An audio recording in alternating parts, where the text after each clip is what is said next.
February 5th, 2026, started like any ordinary winter day in Los Angeles County, but inside a sealed courtroom, Meghan Markle uttered a single, earth-shattering phrase that instantly ricocheted across continents. "I could have been a Middle Eastern princess by now." What might have sounded like a fleeting boast quickly became a seismic event, as court reporters described the line as both flamboyant and meticulously pointed, a statement that seemed designed to ignite attention far beyond the courtroom walls. The remark came during a high-stakes spousal mediation between Meghan and Prince Harry, a session originally intended to untangle the remaining financial assets between the couple. Routine negotiations spiraled into headline news in less than 24 hours. By February 6th, Sheikha Moza bint Nasser of Qatar responded publicly in what regional commentators called a sharp diplomatic counterstrike. She labelled Meghan's statement an affront to our culture, our women, and our traditions. Within hours,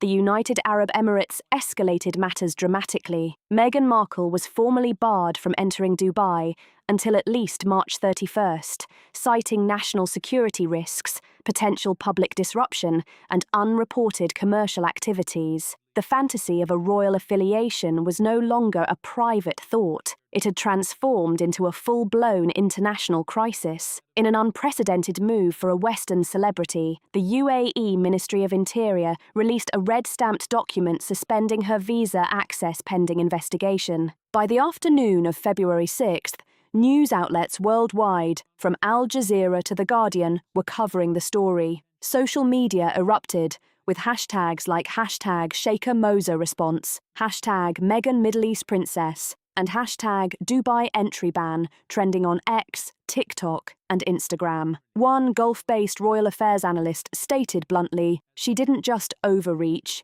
She declared herself a princess of a world that has never even considered her for such a title, and did so with no grasp of the social, religious, or political context. This isn't ambition, it's delusion." The fallout was precise and devastating. There is no record of any Gulf royal ever having engaged Meghan in personal or matrimonial discussions. The mere notion of assuming such titles without sacred contract or spiritual alignment was, in their view, offensive. Courtroom insiders described Meghan's demeanour as assertive, rehearsed, and unusually performative, as if she were delivering a statement for cameras rather than resolving a legal dispute. While the mediation was intended to settle financial matters, Meghan reportedly leveraged the opportunity to frame her global brand value, not just through media appearances or Netflix projects, but through perceived geopolitical influence. A legal aid recalled Meghan's words clearly. "I could have been a Middle Eastern princess if I wanted to. That's the level I operate at." The line was transcribed, filed, and leaked to the press within hours. By that evening, 3 Gulf royal observers had already issued warnings. One Bahraini diplomat bluntly noted, "If she thinks referencing our royal systems will enhance her brand, she's completely mistaken." Yet the true spark that lit the firestorm did not originate in the courtroom. It came from the Mediterranean. On January 31st, just days before her courtroom declaration, a set of previously unseen photos circulated online showing Meghan aboard ultra-luxury yachts in Monaco, Myko, and along the southern Turkish Riviera. The photos, dated from 2009 to 2012, showcased not only opulent settings but also the company surrounding her, prominent Gulf state financiers, royal cousins, and private security personnel. These weren't mere snapshots, they were evidence of elite access and proximity, some argued, signalling intention.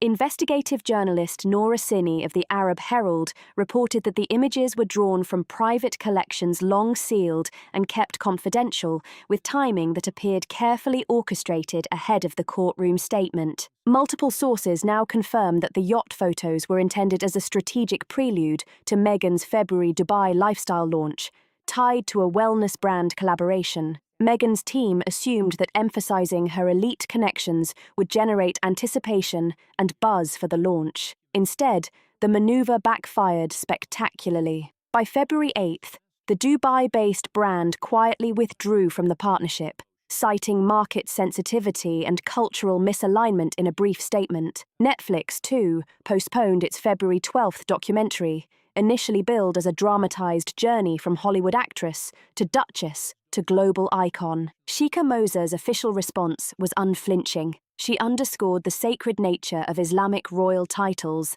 and laid out 3 points for the record. No Gulf royal had ever engaged Meghan in matrimonial discussion.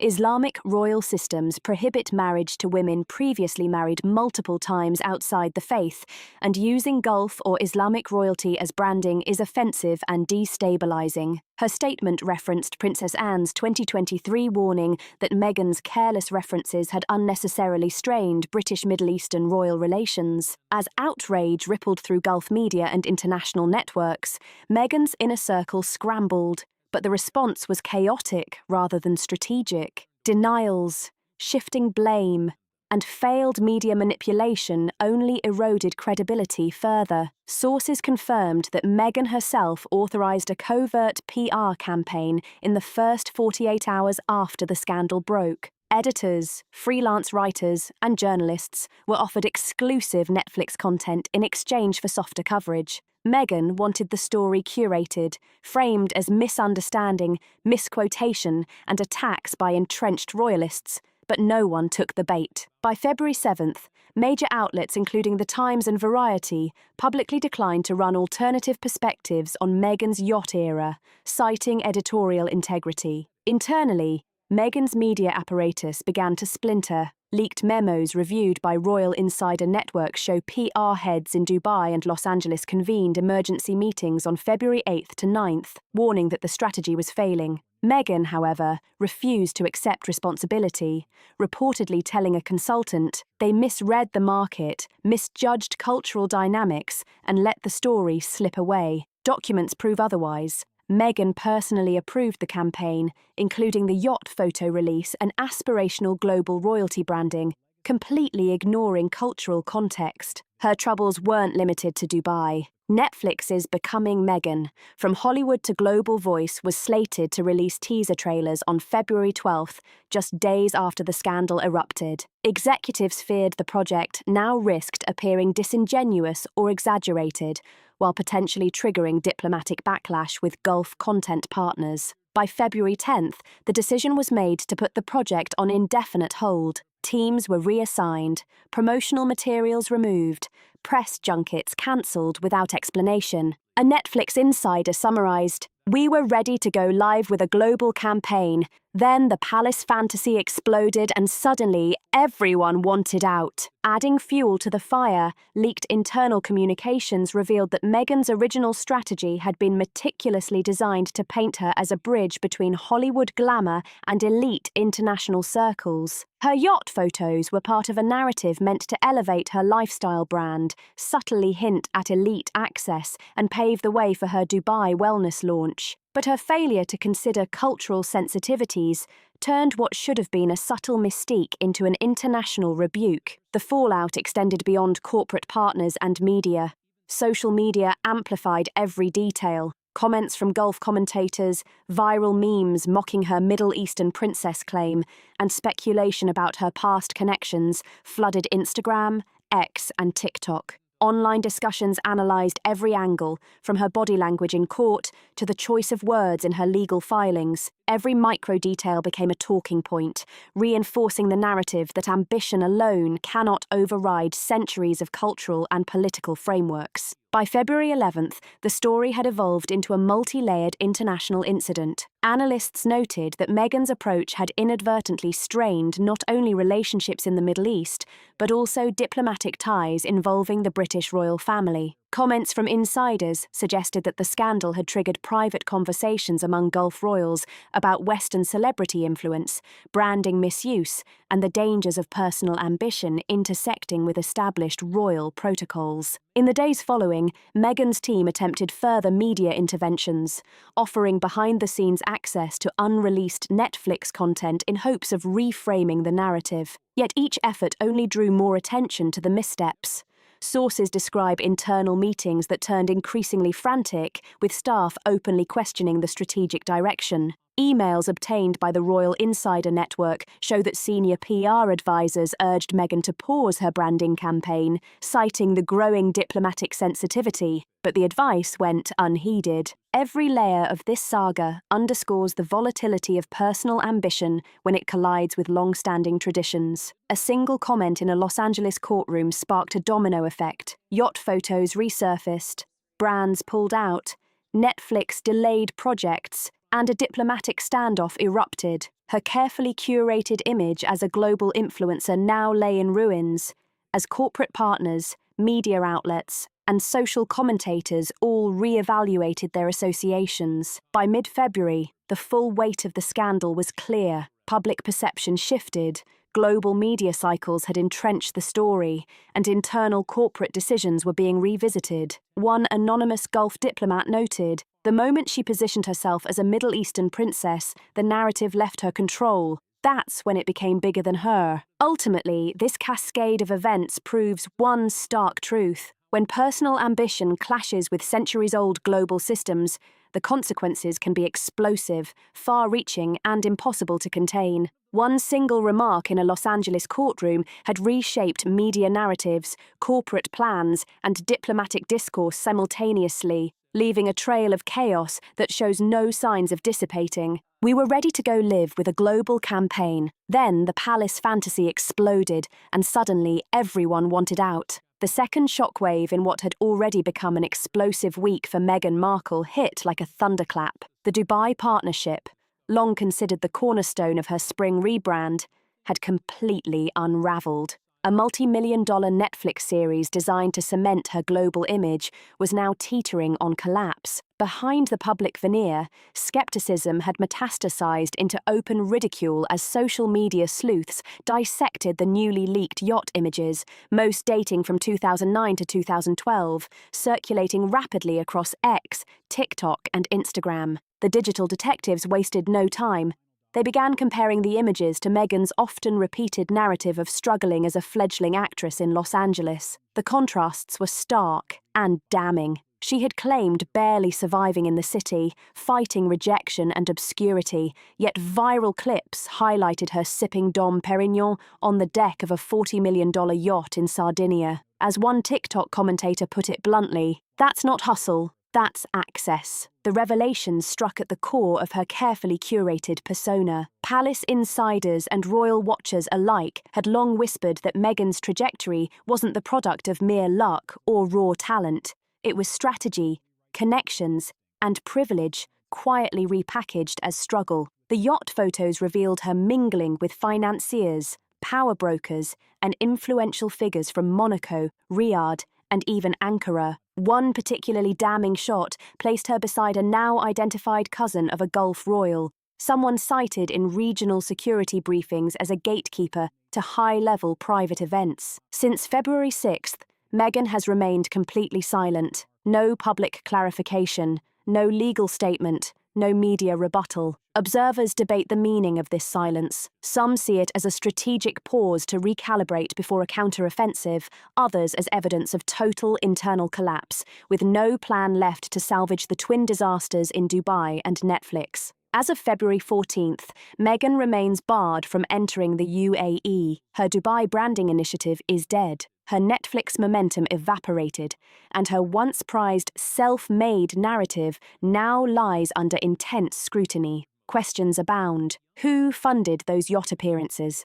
Who opened those exclusive doors? What other private images or documents are still waiting to surface in the aftermath of Dubai and Netflix? Meghan Markle's once powerful circle of high-profile allies has grown unusually quiet, and for very good reason. Behind the polished speeches and curated public appearances, a harsh truth has emerged. Many who had once backed her ascent are quietly stepping back. Among the most striking of these silent exits are Oprah Winfrey and Tyler Perry. In 2021, Oprah famously hosted the Sussexes' bombshell interview, providing Meghan with the global platform she had long sought to challenge the royal family's institution. That same year, Tyler Perry offered housing and security as Meghan and Harry navigated their departure from royal life. At the time, these gestures were seen as acts of loyalty, protecting a woman portrayed as vulnerable and silenced. 5 years later, that narrative has fractured. Insiders from Oprah's production circle confirm that no new projects involving Meghan have been considered since late 2023, despite repeated outreach from her team. Reputational misalignment is the reason, a Harpo executive explained off the record. Oprah values stories of resilience and transformation, but only when rooted in integrity. When past inconsistencies, entitlement, or brand manipulation dominate the headlines, everyone involved bears the reputational cost. Meghan's attempts to secure a follow-up interview in January 2026, focused on misunderstood ambition and her global empathy brand, were quietly declined. There was no appetite for a redemption arc, said one network source. Not when each new headline contradicted the last story she told. For the first time in 5 years, Oprah simply isn't taking Meghan's calls. Tyler Perry's fallout has been even more abrupt and now public. It began quietly in late November 2025, when he reportedly withdrew a financial pledge tied to an inspirational docuseries Meghan was pitching to streaming platforms. Sources note concerns over unreported commercial use of royal imagery, a recurring issue in Meghan's branding strategy. By January 2026, whispers emerged that Perry's legal team requested clarification on repayment terms for a private loan extended to the Sussexes during their 2020 relocation. The sum, once dismissed as a friendly gesture, reportedly exceeds 7 figures, including housing, security, and logistical support. By February 2nd, a redacted financial summary filed in a California court listed Meghan as a party in a pending lien negotiation, believed to relate to property expenses under Perry's protection. One legal consultant put it plainly, "This is no longer about generosity, it's about accountability." For years, Meghan had maintained a public narrative of starting from the bottom as a biracial woman fighting rejection and obscurity in Hollywood. Critics now argue that her story has evolved into a deliberate blend of partial truths and carefully omitted privileges. The resurfaced Yacht photos, coupled with the breakdown of her A-list alliances, reveal a duality: a woman who publicly scorned elite systems while quietly benefiting from their privileges. A royal commentator on Sky News summarized, "She framed herself as self-made, but she was always connected. She didn't climb the ladder. She was lifted by it, then claimed she built it." Financially, the consequences are stark. A December 2025 report from the Financial Post estimates Meghan's liquid net worth has fallen nearly 40% since 2023, due to failed ventures, mounting legal fees, and overextension of her brand without sustainable revenue streams. Investigations revealed at least 3 deferred payments to contracted service providers in Dubai. 2 are now pursuing litigation. Observers note a pattern: intense alliances followed by abrupt exits, often amid financial disputes or diverging agendas. Professional relationships have fractured repeatedly. In 2020 to 2021, ties with Vogue editors reportedly soured over image control. In 2022, her Spotify podcast deal was cancelled after underperformance. In 2023, multiple RQL executives resigned, citing creative interference and unpaid bonuses. Late 2025, Meghan's newly hired Dubai media strategist resigned after just 8 weeks, citing unrealistic demands, tone-deaf strategy, and a disregard for cultural nuance. An anonymous former contractor summed it up: "It's always the same. She sells a story, micromanages, then blames everyone when it falls apart." Meanwhile, voices inside the British royal family appear quietly vindicated. A February 11th editorial in The Telegraph noted that Princess Anne's 2023 warning about Meghan's potential to destabilise Middle Eastern royal relations had been uncannily accurate. Diplomatic insiders confirmed that at least 2 embassies contacted Buckingham Palace in recent days to reaffirm partnerships and formally distance themselves from Meghan's recent statements. For Meghan, The window for re-entry into elite social, philanthropic, or business circles is narrowing. Sheikh Mohammed bin Salman's February 6th statement marked more than a personal rebuke. It drew a definitive cultural and diplomatic line. Titles in this world are not ornamental. They are sacred contracts, rooted in faith, family, and fidelity to tradition. No outsider can claim what has never been offered. The Sheikh's words were clear, unambiguous, and disseminated widely via Qatar Royal Media, the Arab Herald, and Al Jazeera Arabic. Within 24 hours, translations appeared in 9 languages, reposted across thousands of accounts, and quoted by every major Arabic language news outlet in the Gulf. Just 3 years ago, Meghan had been whispered about in Gulf elite circles as a potential cultural bridge, a modern duchess with global appeal, a possible ambassador for philanthropic diplomacy. Now, after Sheikh Mohammed's declaration, that possibility has vanished. Institutional distancing followed quietly but decisively. The Bahrain Women's Council withdrew a proposed event invitation. A Kuwaiti cultural consortium declined to proceed with an East-West empathy dialogue Meghan proposed in late 2025. The Abu Dhabi Royal Foundation, once interested in co-sponsoring a women's finance summit, formally announced no current or future involvement with her. As a senior Gulf academic put it in Emirates Insight, this is not cultural misunderstanding. This is entitlement cloaked in ignorance, weaponized for personal branding. The backlash has been relentless. Scholars, commentators, and political analysts dissected Meghan's remarks, reposting archival footage and drawing clear contrasts between real royal dignity and Western celebrity mimicry. Trending hashtags such as #NotOurPrincess, #MosesSpeaksTruth, and #RoyalNotReality dominated Arabic language platforms from February 6th to 10th, with side-by-side comparisons of Sheikh Mohammed's composure versus Meghan's media-driven trajectory. A viral tweet by UAE commentator Kali Al-Fay read, "Moza earned her place through faith, loyalty, and sacrifice. Meghan tried to buy hers through illusion, edits, and entitlement. There's the difference." The ripple effects of this distancing are now reaching back into Britain. Royal watchers note that Princess Anne's 2023 warning about Meghan's reckless personal diplomacy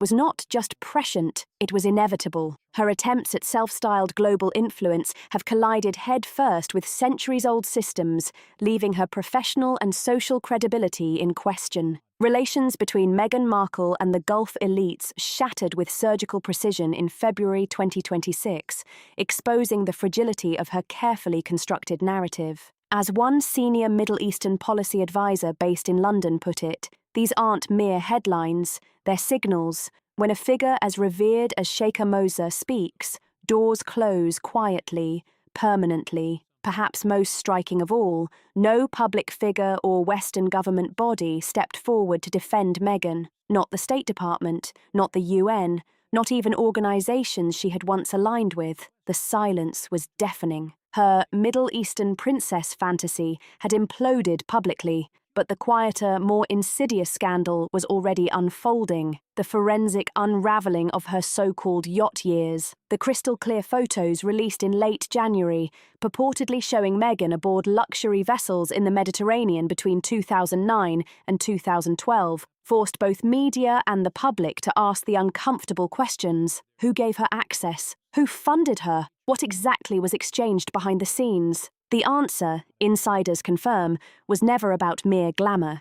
It was a tangle of elite introductions, commercial grooming, and financial facilitation disguised as networking. The photos first appeared on January 30th, 2026, on a relatively obscure forum catering to luxury maritime historians. Within 12 hours, they had been copied, shared, and digitally verified across social media. Meghan appears in at least 7 distinct high-end yacht settings in Monaco, Miko, Badra, and the Amalfi Coast. The company she kept was even more revealing. Facial recognition analysts and royal watchers identified Faisal Al Karim, a Saudi luxury investment broker linked to discreet introductions between European celebrities and Gulf elites. Nabil El Ahmed, a Qatari media fixer once tied to ultra-private lifestyle summits, and Ahmad Baina, a lesser-known royal cousin from a Gulf emirate whose yacht was docked next to Meghan's in early summer 2010. These were not casual acquaintances.